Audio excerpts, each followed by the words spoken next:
Assalamualaikum warahmatullahi wabarakatuh. Perkenalkan, nama saya Inayah, NPM A1D020029 dari Prodi Pendidikan Biologi. Ingin mempresentasikan tugas psikologi pendidikan yang berjudul Perbedaan Individual dan Kebutuhan Memperoleh Pendidikan Khusus. Menempatkan perbedaan individual pada perspektif yang sebenarnya, inteligasi. Para ahli mendefinisikan dan merumuskan istilah inteligasi secara beragam. Definisi dan rumus istilah inteligasi memiliki sejumlah kualitas tertentu sebagai berikut. Yang pertama, bersifat adaptif. Artinya, dapat digunakan secara fleksibel untuk merespon berbagai situasi dan masalah yang dihadapi. Kedua, berkaitan dengan kemampuan belajar orang yang inteligen, dapat mempelajari informasi dan perilaku baru dalam bidang tersebut. Ketiga, istilah inteligasi merujuk pada penggunaan pengetahuan yang sebelumnya telah dimiliki untuk memahami situasi baru secara efektif. Selanjutnya, yang keempat, istilah inteligasi melibatkan interaksi dan koordinasi yang kompleks dari berbagai proses mental. Yang kelima, istilah inteligasi terkait dengan budaya tertentu, kultur spesifik. Inteligasi tidak mesti bersifat permanen atau merupakan karakteristik yang tidak berubah. Inteligasi dapat dimodifikasi melalui pengalaman dan belajar. Perspektif teoritis tentang inteligasi. Beberapa psikologi berpendapat bahwa inteligasi merupakan suatu kemampuan tunggal dan umum yang dimiliki seseorang dalam taraf yang berbeda-beda diterapkan ke berbagai jenis tugas secara historis. Fakta-fakta dapat dipertanggungjawabkan telah mendukung gagasan ini. Konsep G menurut Spreeman. Di awal tahun 1900-an, Charles Spreeman berpendapat bahwa inteligasi terdiri dari A. Kemampuan bernalar yang bersifat alamiah dan tunggal. B. Sejumlah kemampuan khusus yang digunakan untuk menyelesaikan tugas-tugas spesifik. Menurut Fluid dan Crystallized Intelligence menurut Kettle. Raymond Kettle, tahun 1987 menemukan bukti untuk dua komponen berbeda dari inteligasi umum. Pertama, anak berbeda dalam hal fluid intelligence, yaitu kemampuan memperoleh pengetahuan secara cepat dan beradaptasi terhadap situasi baru secara efektif. Kedua, anak-anak berbeda dalam crystallized intelligence, inteligasi terkristalisasi, yaitu pengetahuan dan keterampilan yang terakumulasi dari berbagai pengalaman sekolah dan budaya. Dua komponen ini bisa lebih atau kurang relevan untuk mengenai jenis tugas tertentu. Secara teoritis, merupakan faktor umum dalam inteligasi yang mempengaruhi kemampuan seseorang untuk belajar dan perform dalam berbagai konteks. Fluid intelligence, kemampuan memperoleh pengetahuan secara cepat dan beradaptasi dengan situasi baru secara efektif. Kristalisasi intelligence, pengetahuan dan keterampilan yang terakumulasi dari berbagai pengalaman sebelumnya, sekolah, dan budaya. Integrasi majemuk. Menurut Gardner, Howard Gardner, tahun 1983, menyatakan bahwa orang memiliki kemampuan yang berbeda-beda, atau disebut juga integrasi majemuk, multi-integrasi, yang relatif independen satu sama lain. Jenis integrasi. Integrasi bahasa. Integrasi bahasa, matematika, integrasi musik, integrasi kinestesis ragamawi, integrasi interpersonal, integrasi naturalis. Para psikologi memberikan tanggapan yang berbeda-beda terhadap teori Gardner. Beberapa psikologi tidak mempercayai bahwa bukti-bukti Gardner cukup kuat untuk mendukung adanya 8 atau 9 kemampuan yang terpisah satu sama lain. Beberapa psikologi lain berpendapat bahwa orang mungkin memiliki sejumlah kemampuan yang relatif independen, namun mereka memiliki penjelasan yang berbeda. Track teori menurut Sternberg. Yang pertama, proses kognitif. Menerapkan proses kognitif. Kedua, menggunakan umpan balik secara efektif. Ketiga, menafsirkan situasi baru dengan cara yang bermanfaat. Konteks lingkungan. Yang pertama, menyesuaikan perilaku agar sesuai dengan lingkungan. Yang kedua, menyesuaikan lingkungan agar sesuai dengan kebutuhan seseorang. Ketiga, memilih lingkungan yang kondusif untuk mencapai keberhasilan. Pengalaman sebelumnya. Yang pertama, menangani situasi baru berdasarkan pengalaman yang telah diperoleh sebelumnya. Yang kedua, menangani sebuah situasi sehari-hari secara cepat dan efisien. Distributed intelligence menyatakan bahwa pelajaran seringkali dapat berpikir secara lebih intelijen apabila menggunakan teknologi untuk memanipulasi sejumlah besar data, menggunakan sistem simbolik berbasis budaya untuk menyederhanakan gagasan-gagasan dan proses yang kompleks, dan melakukan brainstorming mengenai kemungkinan-kemungkinan solusi bersama teman-teman sebaya. Mengukur inteligensi. Yang pertama, skor IQ dapat berubah seiring waktu. Yang kedua, IQ dan prestasi sekolah. Inteligensi tidak mempengaruhi prestasi. Hubungan antara skor IQ dan prestasi tidaklah sempurna. Yang ketiga, skor IQ bisa berubah. Karakteristik dan tipikal usia. Kurang sampai 2 tahun. Kecenderungan mendefinisikan kata-kata dengan cara yang sangat sederhana. Ulasan strategi. Gunakan tes IQ terutama untuk mengidentifikasikan keterlambatan yang signifikan dalam perkembangan kognitif. Tingkat kelas 3-5 tahun. Karakteristik tipikal usia. Muncul kemampuan untuk mendefinisikan kata-kata yang bersifat umum. Ulasan strategi. Berikan instruksi secara individual untuk mengakomodasikan kemampuan siswa yang bervariasi dalam mempelajari topik-topik yang disampaikan di kelas.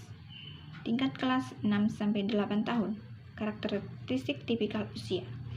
Adanya perbedaan individual yang signifikan dalam hal kemampuan memahami materi-materi pelajaran yang abstrak. Usulan strategi. Tanamkan pikiran bahwa kemampuan siswa menguasai materi yang abstrak di kelas cukup beragam. Tingkat kelas usia sampai 9-12 tahun.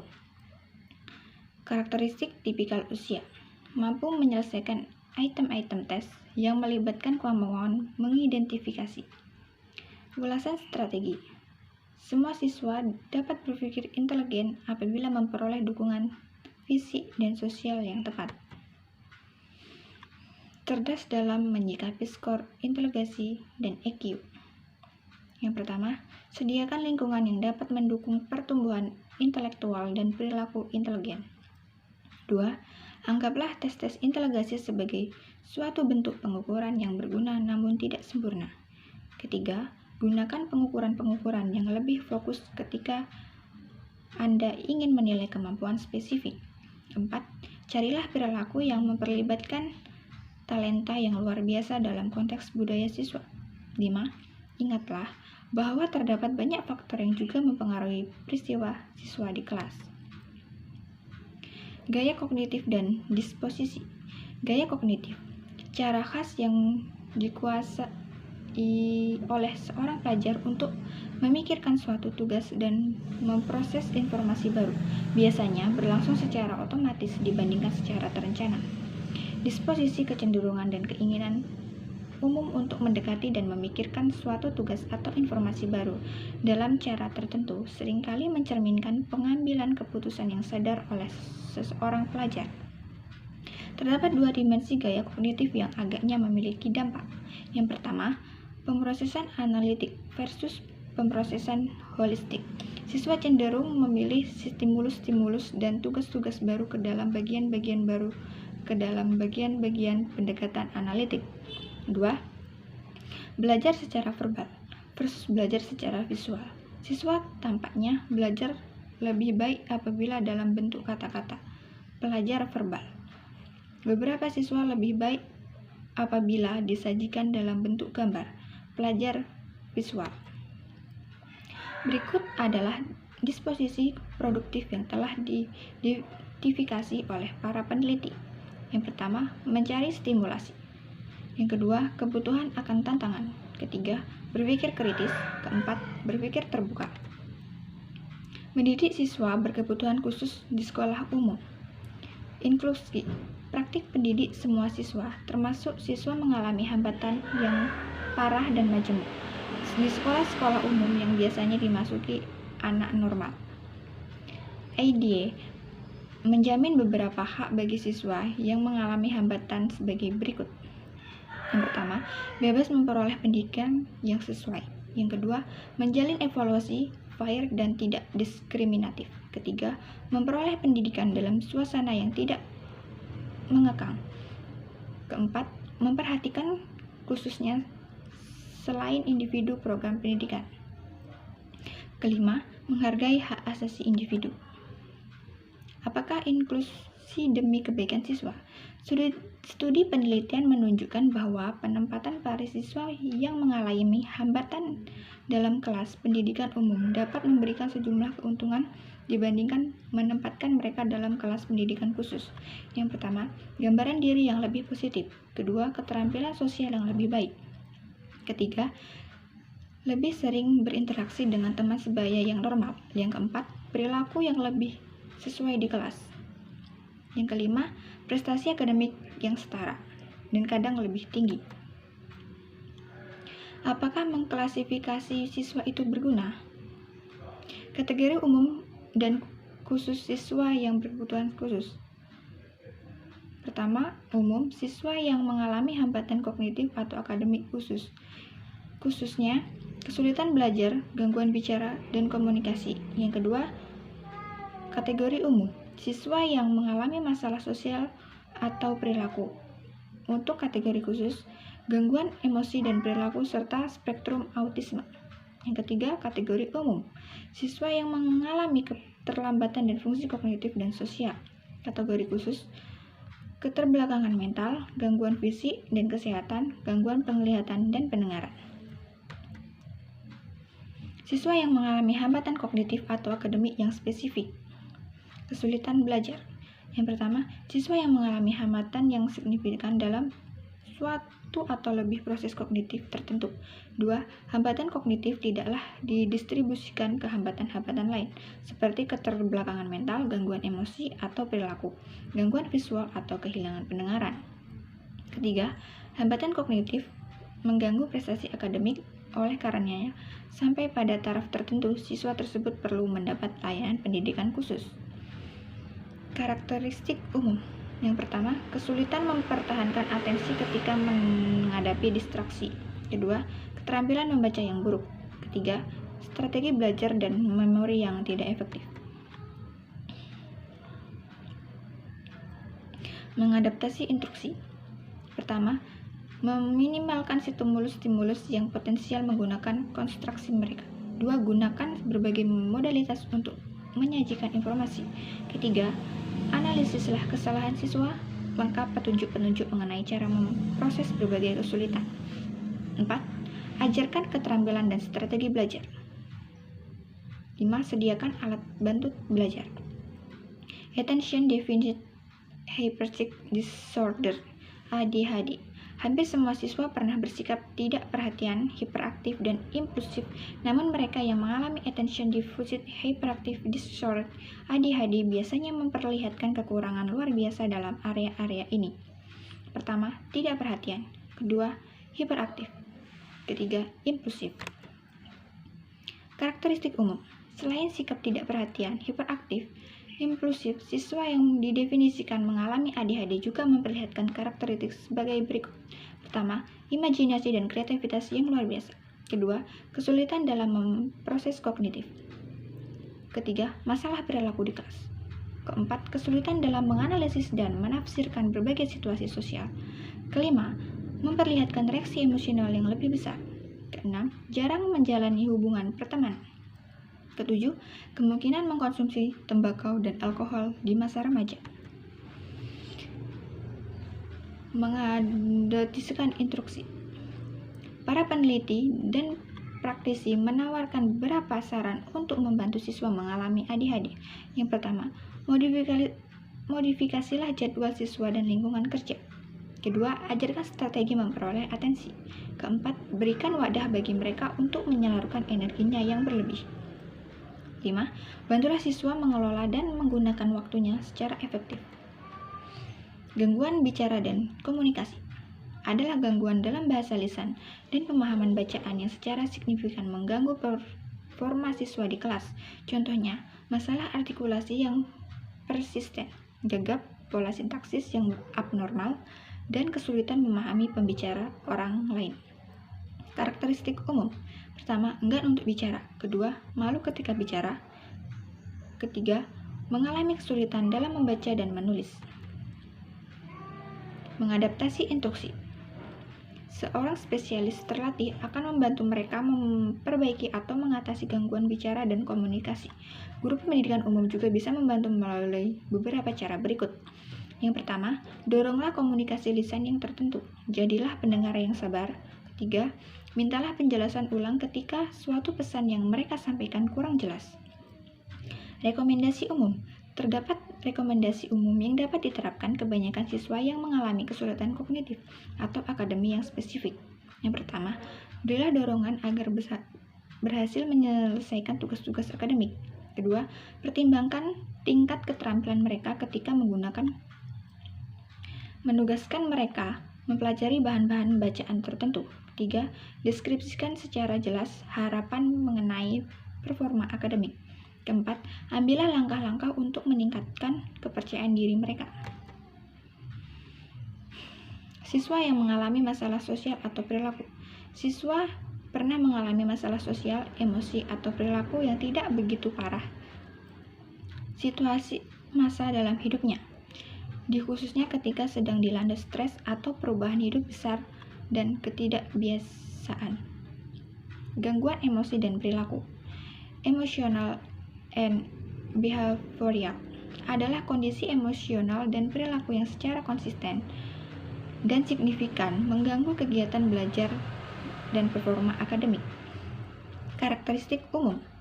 Rasa harga diri yang rendah. Kedua, keterampilan emosional yang buruk. Ketiga, memperlihatkan penurunan prestasi akademik seiring meningkatnya usia. Mengadaptasi instruksi. Interface yang efektif harus disesuaikan dengan kebutuhan tiap-tiap siswa yang unik, tetapi beberapa strategi dapat membawa manfaat banyak bagi siswa seperti ini. Yang pertama, perlihatkan minat terhadap kebaikan dan kemajuan siswa. Kedua, buatlah aktivitas kelas yang relevan dengan minat siswa. Ketiga, berikan kepada siswa pengertian bahwa mereka memiliki kendali atas situasi-situasi mereka alami.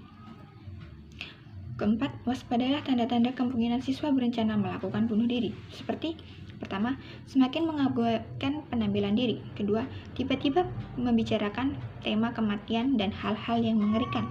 Ketiga, membuat ancaman terbuka atau terselubung. Gangguan spektrum autisme.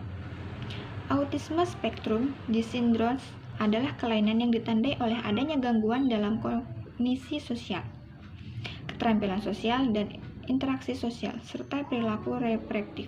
Bentuk-bentuk yang ekstrim seringkali terkait dengan keterlambatan yang signifikan dalam perkembangan kognitif dan bahasa, serta perilaku yang sangat tidak lazim.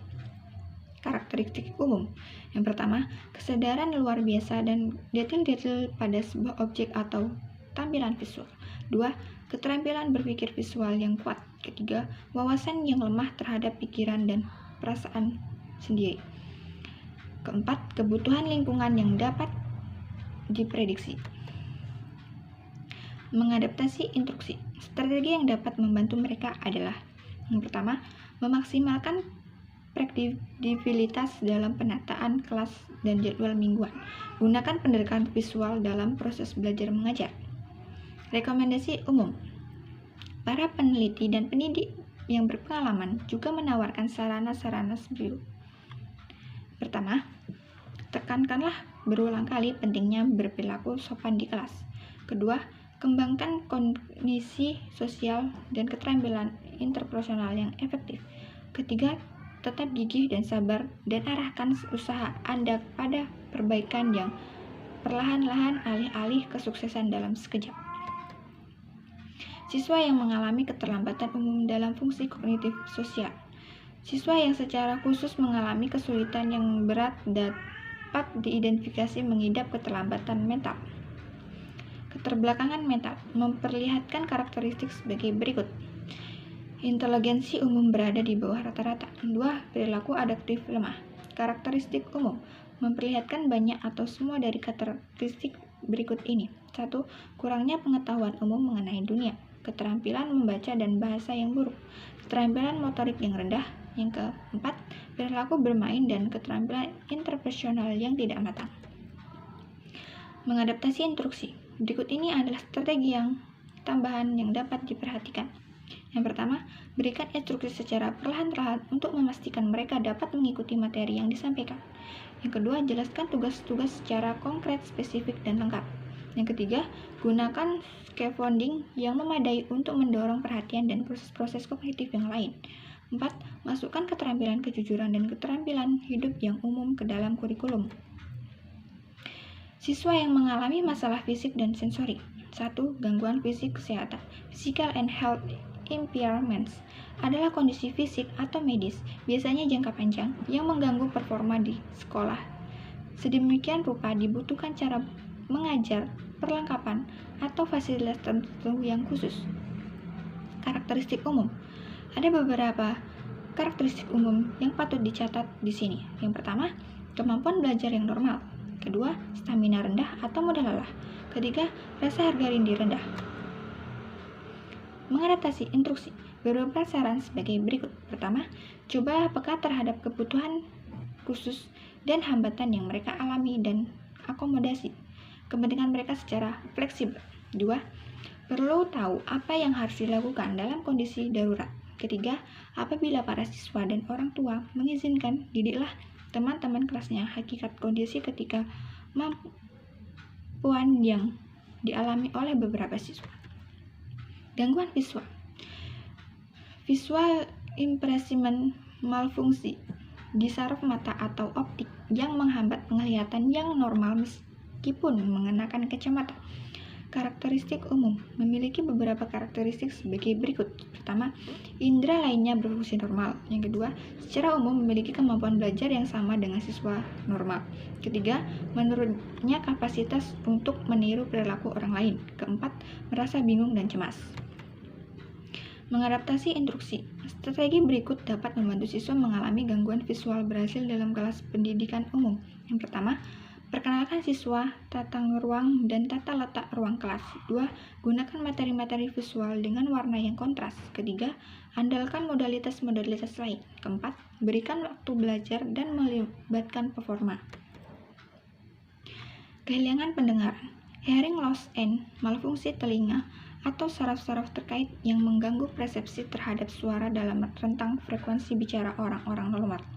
Siswa yang tuli, total, atau tidak mengalami sensasi yang memadai untuk memahami semua bahasa yang diucapkan, meski dibantu alat bantu dengar. Karakteristik umum. Yang pertama, keterlambatan dalam perkembangan bahasa karena kurangnya exposure paparan terhadap bahasa lisan, khususnya apabila gangguan dialami saat lahir atau terjadi di awal-awal kehidupan. Kedua, mahir dalam bahasa sandi seperti American Sign Language (ASL) atau pengajaran dengan jari. 2. 3. Memiliki kemampuan untuk membaca gerak bibir (speech reading). 4. Mengalami isolasi sosial, keterampilan sosial yang terbatas dan kurang nyaman, kemampuan mempertimbangkan persepsi orang lain. Mengadaptasi instruksi. Para spesialis biasanya memberikan pelatihan keterampilan komunikasi American Sign Language, pengejaan dengan jari dan membaca gerak bibir. Meskipun demikian, beberapa penyesuaian dapat mendorong keberhasilan mereka di kelas pendidikan umum seperti berikut. 1. Meminimalkan kebisingan yang tidak perlu. 2. Lengkapilah presentasi auditorial dengan informasi visual dan aktivitas konkret. Ketiga, berkomunikasilah dengan cara-cara sedemikian rupa sehingga membantu siswa mendengar dan mampu membaca gerak bibir. 4. Ajarkan American Sign Language dan pengajaran dengan jari ke siswa. Hambatan yang parah dan majemuk. Hambatan yang menyaratkan adaptasi yang signifikan di kelas dan layanan pendidikan yang sangat khusus alias terspesialis. Karakteristik umum. Yang pertama, tingkatkan intelektual bervariasi. 2. Kesadaran yang terbatas akan stimulus dan peristiwa-peristiwa di sekitarnya. 3. Keterampilan berkomunikasi yang terbatas. 4. Perilaku adaptasi terbatas. Yang kelima, kerusakan sensori yang ringan atau berat. Keenam, kebutuhan medis yang besar. Mengadaptasi instruksi. Berikut adalah beberapa cara strategi yang dapat mendorong keberhasilan intervensi yang diberikan dalam komunitas kelas. 1. Ajarkan perilaku dan keterampilan yang sangat penting bagi kebaikan umum siswa dan keberhasilannya di kelas. 2. Pasangkan siswa tersebut dengan siswa yang mengalami hambatan atau ketidakmampuan atau dengan siswa normal dalam aktivitas yang sama. 3. Pertahankan cara berpikir bahwa semua siswa dapat dan harus beradaptasi dalam kelas semaksimal mungkin.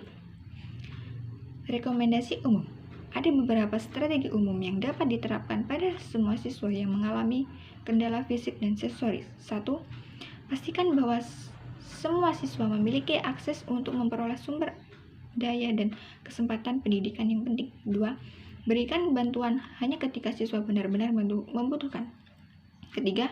Gunakan teknologi untuk memfasilitasi kegiatan belajar dan performa. Siswa dengan perkembangan kognitif yang tinggi. 1. Keberbakatan, gitenitas, kemampuan atau bakat yang sangat tinggi di suatu bidang atau lebih sedemikian rupa sehingga siswa membutuhkan layanan pendidikan khusus agar dapat mengakomodasikan sepenuhnya. Karakteristik umum. Banyak siswa berbakat memiliki karakteristik sebagai berikut. 1. Pengetahuan kata yang mengenai dunia. 2. Proses kognitif dan strategi belajar yang lebih canggih dan efisien. 3. Standar performa yang tinggi. 4. Perkembangan sosial dan penyesuaian emosi di atas rata-rata.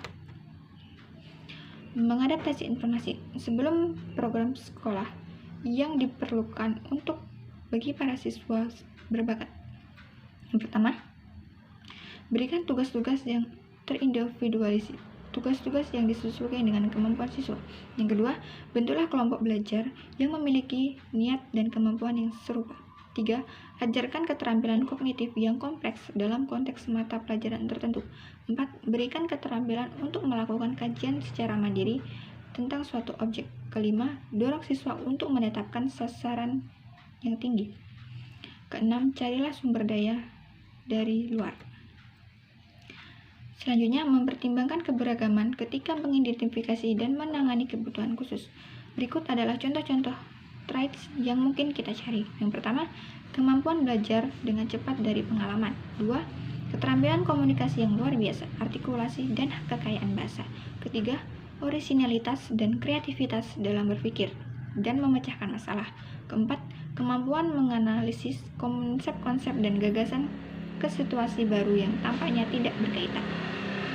Demi perkembangan masyarakat kita dalam jangka panjang adalah suatu keharusan bahwa kita membantu mengembangkan banyak siswa berbakat dan bertalenta yang kita temukan di semua budaya dan kelompok. Demikianlah presentasi dari saya. Apabila ada kurang dan kesalahan, saya mohon maaf.